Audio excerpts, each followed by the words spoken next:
So by now, you've probably heard the way the rich get richer and stay richer is through investing.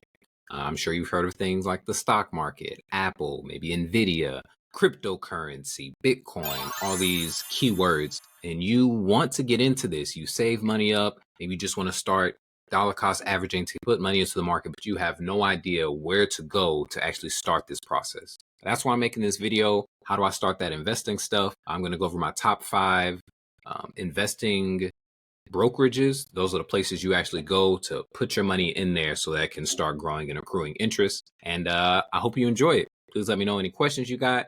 And just like all the other videos, whoever has the first comment on this video, you will be displayed up here.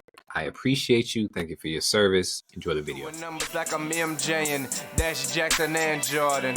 Boy, I'm killing y'all boring. Time to give the world what they really need. That's the HOMIE. Hello all, my name is Darius Lester and this is Mammoth Money Mindset. And today we're going to go over investing, how to actually get started. This is for beginners of beginners, people who either don't have any sort of investment account open right now, or maybe they have one open, but they don't know why they opened it and they never did anything with it. So maybe they want to open a different one. I'm going to go over how to open an account, right? And I'll go over my top 5 brokerages that I've personally used and what I like about them. So maybe that can help you get to the starting line since you're intaking all this information anyway. All right, let's get right into it.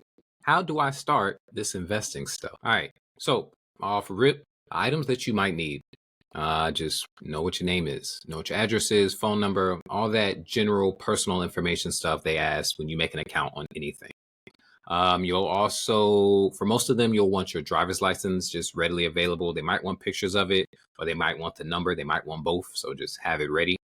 They will ask for your social security number. A lot of people get kind of scared when they see this pop up and maybe they'll just give up on giving it out. All of them ask for your social because these things are linked to you. They're tax deductible. So as you start to get earnings on this, they want to make sure that you're not skipping out on, paying your fair share to the government. So they do want your social security number. As long as you're using a reputable brokerage, should be no problem. You shouldn't have to worry about any security risk. And bank info, right? Because you're going to have to put money from your bank account into this investment portfolio so that you can start buying stocks, buying options, buying cryptocurrency, whatever. All right, so after you get that stuff, here are some places where you can start to go make an account and enter all that information we just talked about. So Charles Schwab, multiple functions and a favorite of some top investors. So me, myself, I watch a lot of YouTube, read a few books. Tons of people who have millions and millions of more dollars than I do love Charles Schwab as a investment brokerage, as a place to download the app, put their money into.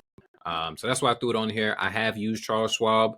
I was using it to save up money for my daughter, but I'm switching to a non-taxable account with my financial advisor. So I actually took all my money out of there and I'm putting it with him. But it's pretty cool while I used it. I thought it was simple enough to get into. That's why I have it up here. Fidelity. So I actually just started using this within the last couple of months. The reason I got it was for the youth account. My bonus step, or I just call him my son, he is 14. And if a kid is 13 or higher, they can create a youth account. A youth account is the same thing as an adult account, basically. They just need a sponsor. So obviously I'm the one with the job, so I'm giving him money, but he's able to go in there. He can research different stocks. He can buy, VOO. He can buy Nvidia. He can buy Apple. Those are the 3 he owns right now because I've given him money and that's where he decided to put the money. But anytime he buys something or sells something or withdraws or deposits anything, it'll send my phone a notification just so I can track it. But it's a youth account, so it's him, it's in his name. And, as he grows up, becomes an adult, it'll turn over to the adult account and he'll still have all his stocks. And I also bring this up because Fidelity is just humongous. In like the financial space, a lot of people have their retirements, their IRAs in it, and it just seems like it touches everything. Acorns. The reason I put Acorns up here is for its simplicity. I believe it's an easy, done for you model. The main thing people love about Acorns is whenever you spend money, let's say you spend, $1.75. Acorns will round that up to $2 and then take 25 cents and invest it for you. So every single time you make a purchase, you can have Acorns round up your money and send the difference to an investment portfolio. And I'm sure you can just imagine over time, this adds up and results in you having a lot of money invested passively without even thinking about it. I did this for a couple years for my son before I took the money and started moving it to his Fidelity account. While he was younger, I just had this running every year, and it, helped me save up a couple $1,000s just from making purchases, basically. So Acorns, real easy, done for you model. Coinbase, right? Got to have a crypto option in here. Coinbase is probably my favorite crypto platform that I've used. I've used Uphold, which I strictly use because that's where I could get access to XRP. But Coinbase has been pretty good to me. They used to have Coinbase Pro, but they got rid of it and just put everything in Coinbase. But I think the system and the mainframe is pretty simple, straightforward. They've been around for a long time. If you've been in the crypto space, there's been lots of platforms. Some have dropped off, some went away. Coinbase seems to be standing the test of time, which makes me more confident in it, especially since crypto as a whole is a pretty new space. I want whoever's been there the longest and hanging on for a long time. Other honorable mentions, I guess, would be, was it crypto.com? I think that's what it's called. So obviously that's pretty good too. And my number one is Robinhood. Hopefully you've all heard of it. It's beginner and user-friendly interface. I love Robinhood because I might be biased because one, Robinhood was where I made my first investment brokerage account. Some of my friends were talking about it. I hopped on there, made my account, lost a bunch of money. Now I'm finally making money. But I really enjoy Robinhood. I think they have the simplest, straightforward user interface as compared to this whole stock thing. From the beginning, I never had any trouble buying or selling stocks. It made perfect sense to me the way they had it laid out. You'll notice, if you start off with Schwab or TD Ameritrade or some of these other brokerages, when you try to buy something, there's a lot of jargon in there that could be overwhelming to a person who's new to this. If they're asking you, I don't even know. I can't remember any words right now, but there's going to be a whole bunch of words in there that are going to confuse you and scare you. Robinhood don't got those words. So I think Robinhood is a great place to start. Now, as you start to grow in your investment journey, maybe you want to start getting into options, or maybe you want to start doing different types of orders for your stocks, like tracing losses. Maybe you want to do stuff based off of percentages or timing whenever it drops or raises to a certain amount.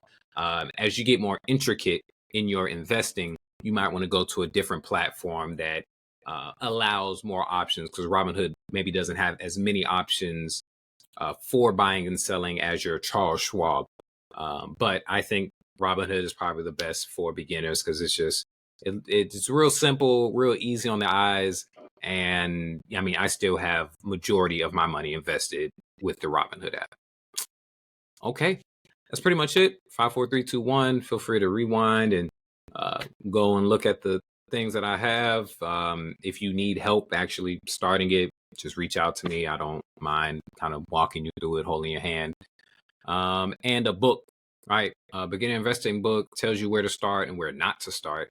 Tony Robbins' Money Master the Game.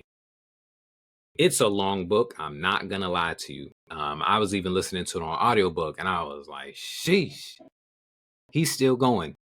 But there is so much good information in there. He'll tell you just what people normally push out in the financial arena and how new people get caught up in a lot of the jargon and maybe won't make the best decision for themselves. He tells everybody if you're going to go the financial advisor route, make sure you get a fiduciary, because that's how you know that person is working for your betterment and not for their own betterment, because that's been a big thing with financial advisors. Maybe they're pushing you towards stocks that'll get them bigger commissions and not necessarily what's better for you. So fiduciaries have to push what's better for you or they'll get thrown in prison. But yep, Tony Robbins, Money Master the Game. Check it out. And that is it. Hopefully this was short enough, sweet enough. If you have any questions, leave them in the comments. Also taking suggestions for next video. And I just wanted to say welcome to all the new people. Thanks for checking us out. And if you want to reach out about your personal finances, I have a website, mammothmoneymindset.com. Reach out to me. We can talk one-on-one to see what moves would actually be better for you personally, to get you to that vacation, early retirement, out of debt, what have you. Again, my name is Darius Lester, and this is Mammoth